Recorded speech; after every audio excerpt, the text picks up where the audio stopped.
Ruby Parmar, Chair of Governors at Milton Keynes College Group, emphasizes the vital role of further education, FE, and urges FE governors to raise awareness about the sector's transformative impact and underlining its societal value. Ignorance of FE's vital role. A governor's confession. When I was first asked to become a governor at Milton Keynes College Group, I confess I was largely ignorant of the complex and vital role further education plays in our society.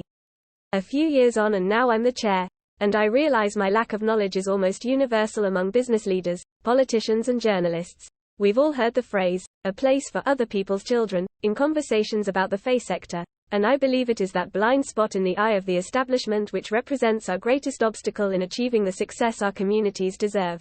FE colleges, a lifeline for diverse learners. I hold a number of non-executive roles in a range of businesses and community organizations, but my position at the college elicits a passion to raise awareness of the FE sector and all it does and achieves.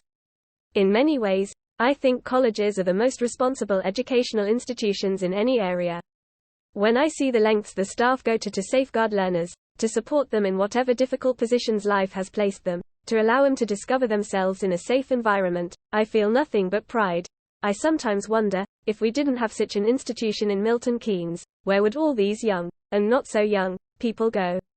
What would they do? How would they move forward to build good lives and careers?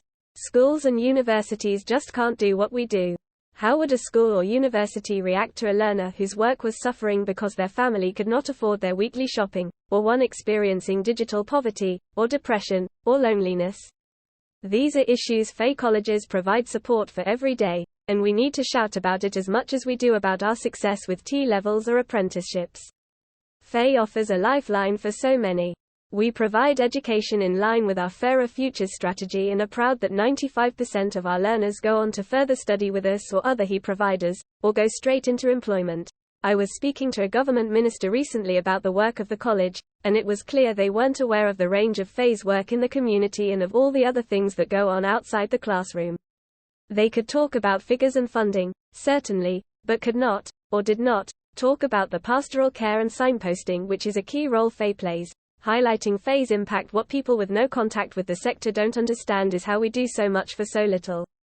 They don't know that a dedicated and professional teacher at a college is almost certainly earning thousands of pounds less a year than they would if they moved to a local sixth form. And how does that happen anyway? How is teaching the same subjects to young people in what can be a far more challenging environment than a school somehow worth so much less? Simply put, it is allowed to happen because of that blind spot. The thing is, once you manage to get the message across, to open the eyes of people in power to what colleges do, and what we can achieve, they quickly become converts. At Milton Keynes we have a great relationship with a particular national construction company, Careys.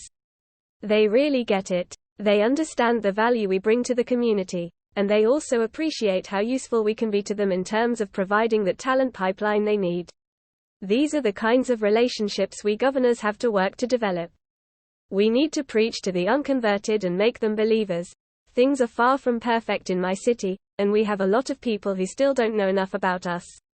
A politician recently organized an event around knife crime involving the police, the council, charities and so on. Nobody thought to call us. We have various schemes where we partner with the police to combat the problem. Our drama students have produced and performed plays around the city on the subject. We've introduced screening archers and surveyed our learners about how the increased likelihood of detection makes them feel safer on campus, and also less likely to bring a weapon here themselves. We've probably done as much as any other organization in Milton Keynes to minimize knife crime, but still, we were out of mind for the event organizers. The point is, the people who need to know about FE aren't going to become better informed on their own. They won't wake up one morning and suddenly understand our value. We as governors have to take the battle to them. Most governors are fairly well-connected people. It's how they came to be approached for the role in the first place. We need to make it our mission not just to attend our meetings, read our board papers and act as a sounding board for our executives. We need to get out there. Leverage those contacts. Knock on doors. Charm and cajole the people we know to come to visit us to see just how transformative college can be. After all, if we don't do it, who will?